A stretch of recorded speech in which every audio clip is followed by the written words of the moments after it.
Survivors trapped in a car surrounded by zombies after the end of the world. Hello all. This is Jacobson and this is a brief retelling of the 6th episode of the 5th season of the zombie series The Walking Dead. You can see the previous episodes at the links in the video description. As soon as this video gets 200 likes, I will release the next part. Enjoy watching it. The episode begins with a flashback of Carol leaving Rick in a station wagon right after she was kicked out of the band. Carol parks on the side of the road and sobs, clinging to the steering wheel. A walker approaches and starts beating on the window. She shouts at him to leave and drives away. Carol stops in front of a building that used to house a law firm. She goes inside and rattles the handles to check if there are any walkers inside. There is no answer, so Carol collects some empty bottles from the trash can to use them to store water. Later in the evening, Carol finishes reading the magazine and blows out the candle. She goes to bed with a gun in her hand. The next day, Carol is standing by the window, setting up plastic bags to collect rainwater. She notices a plume of smoke rising from the direction of the prison. Carol quickly gets into her station wagon and drives to the prison, presumably to find out if her old band needs help. At this time, Carol and Daryl are following a car with a white cross on the window. Carol asks Daryl about how he spent time with Beth after prison. She then suggests that they finish the search quickly by simply knocking the car off the road. Daryl is not convinced, believing that the driver may refuse to talk. He says they have the advantage now, and if Beth is being held, they will do whatever is necessary to get her back. When the car enters the city, it stops. Daryl stops a few yards behind her, trying to be inconspicuous. The car sits motionless for a while, after which someone dressed in a police uniform comes out from the passenger side. Daryl notices that there are actually two people in the car, when suddenly a walker appears and starts banging on the car. The policeman starts grabbing bicycles and putting them in some kind of pile. Then he starts dragging something resembling a body. At some point, the policeman looks back at Daryl and Carol's car, then gets into his car. When the car leaves, Daryl tries to start the engine, but the gas tank is empty and the car won't start. Daryl tells Carol that they need to find some place to hold out until dawn. Carol says she knows a place a couple blocks away, then rolls down the window to hit the walker on the head. They find an office building and decide to take shelter for the night. Daryl finds the keys on the walker's body, which helps them unlock several doors inside the building. Daryl asks Carol if she used to work in this building or something similar. Carol answers something, and does not support the conversation. Daryl asks what kind of place it is, and Carol replies that it is a temporary accommodation. He asks if she came here, and Carol says she did, but not for long. They find a room with bunk beds, and Carol says she'll take the top bunk. Then she tells Daryl to get some rest because she has the first watch. When Daryl sits down on the bottom bunk, Carol asks, "You said we'd start all over again, right?" Daryl replies, "I'm trying." He asks her what's really on her mind, and Carol replies that she thinks they won't save people anymore. Daryl asks, "Then why are you here?" And Carol says, "I'm trying." Daryl asks what would have happened if he hadn't shown up when Carol was at the car, and Carol says she still doesn't know. She lies down next to Daryl on the lower bunk. Suddenly they hear a sound and Daryl grabs his crossbow. They both walk down a long corridor and sees a pair of child walkers and a female walker scratching with their claws on the other side of a glass door. Carol starts to enter the room with a knife, but Daryl tells her that this is not necessary. When Carol wakes up the next morning, smoke is rising outside. Daryl lit a fire. He carries the bodies of the children of the walkers in sheets and puts them in the fire. Carol goes outside and thanks Daryl. In the flashback, Carol digs a grave, and Iris carries the bodies of Lizzie and Mickey. Carol looks up and sees clouds of smoke in the distance. In the present, Daryl and Carol are packing up to go outside. Daryl says that they need to climb a tall building and look around for someone who has Beth. They go outside and stay close to the walls of the building. Daryl looks around the corner and sees several walkers on the roadway. He sees a bridge crossing connecting the two buildings and tells Carol that they can go up there. Daryl takes a notebook out of his backpack and sets it on fire. He throws it to distract the walkers. Then Daryl and Carol run past the walkers. They cross the covered parking lot and enter the building through the door. When the door closes behind Carol, the outline of a man watching her is visible between the cars. When Daryl and Carol try to cross the bridge between the buildings, they discover several walkers in sleeping bags and tents. Daryl shoots arrows at walkers in sleeping bags and stabs them, and they carefully bypass the walkers locked in tents. The camera focuses on the window behind the bridge, and in it you can see the outline of a man, the same one who watched them from the garage. Daryl and Carol climb through the hole in the door, which is chained.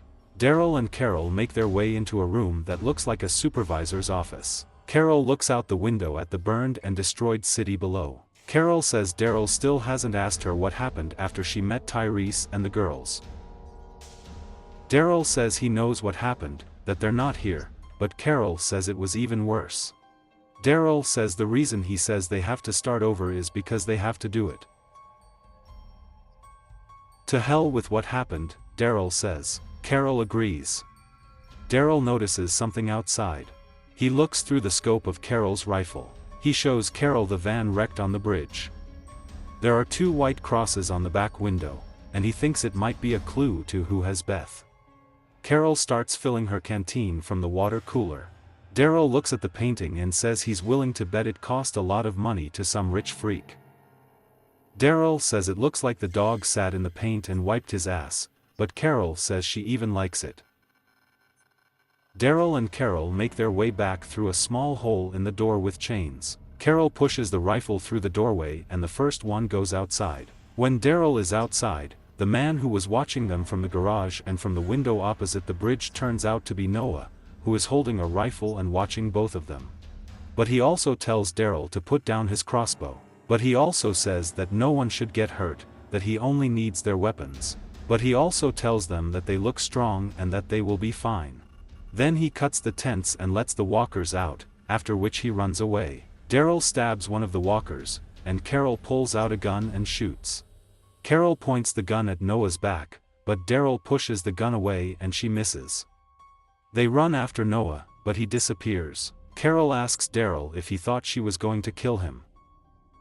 Carol says she was aiming at his leg. Daryl says he was just a kid. Carol points out that he took their weapons, and without weapons, he and Beth could die. In a flashback, Carol burns Karen and David's bodies in prison. Back in the present, Daryl and Carol walk to the van on the bridge. The van is halfway from the edge of the bridge, and Carol notes that it is unstable. While they are searching the van, a horde of walkers is approaching it. Daryl notices hospital supplies in the van, and Carol says that Grady Memorial Hospital is nearby. As the walkers approach the van, Daryl stabs some of them, and Carol uses her last 3 bullets. However, they are overtaken by walkers, and they have to climb back into the van to escape. As they climb into the front of the van, Daryl tells Carol to buckle up as walkers push the van off the bridge. The van lands upside down. Daryl and Carol are stunned, but both are fine. Several walkers fall from a bridge onto a van. Daryl and Carol get out of the van and leave on foot. Daryl and Carol stop by some building to rest, and Daryl gives Carol water to drink. Carol's shoulder is injured, but she says it's been worse. Carol jokes that they had a good time going downstairs. She says they're only 3 blocks from Grady.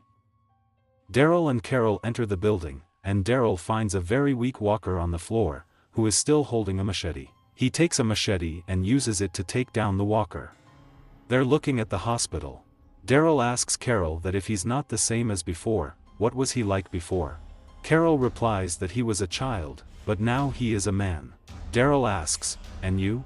Carol says that she and Sophia stayed at the shelter for a day and a half, and then she ran back to Ed. Carol says she was beaten up, but she didn't do anything. Carol says that the person she was when she was with Ed is burned out. She says that in prison she was able to become who she thought she always should have been, but then she burned down. Carol says everything is consuming you now. Daryl says we're not ashes. Daryl hears something, and they both go to sort it out. This is a walker who stuck to the wall like an arrow. Carol asks Daryl if it's his arrow, and Daryl says yes. They hear gunshots and, going around the corner of the corridor, sees Noah struggling with a walker. But he also breaks out, and the walker attacks Carol, but Daryl kills him. Daryl chases Noah and finds him trying to move a bookshelf that is blocking the door. Daryl pushes Noah into a bookshelf, and she falls back on Noah, pinning him down. A walker is trying to pass through the door, which was behind the bookshelf. Carol catches up with him, and Daryl and Carol take their weapons. But he also asks why they followed him, and begs them for help, but Daryl says that he already helped him once and it won't happen again. Daryl finds a pack of cigarettes and lights up.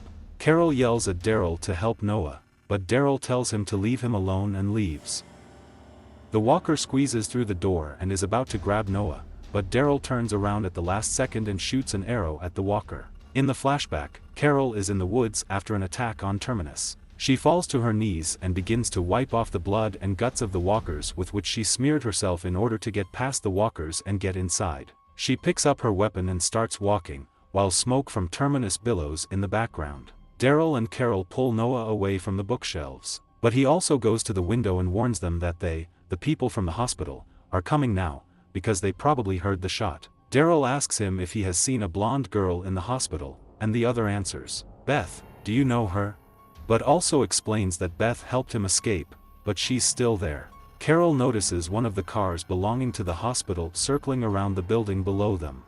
Daryl, Carol and others rush to run, trying to escape before the people from the hospital get there. But he also falls. Daryl stops to help him up, and Carol is the first to run out of the door, where she is instantly knocked down by a station wagon with a distinct white cross on the back. Daryl struggles, but also keeps him from going outside, and the couple witnesses Officer O'Donnell and Officer Alvarado load her onto a stretcher, carry her to the car and quickly drive back to the hospital. But she also says that they can help her, that they have medicines, devices and a doctor. But he also claims that if Daryl had gone there, he would have had to kill them and then Carol would not have been able to get their help. Daryl asks Noah what needs to be done to get Carol and Beth back. The other replies, "A lot, because they have guns and people." Daryl replies, "And so do we." Daryl and the others escape through the fence and find the truck in which they leave.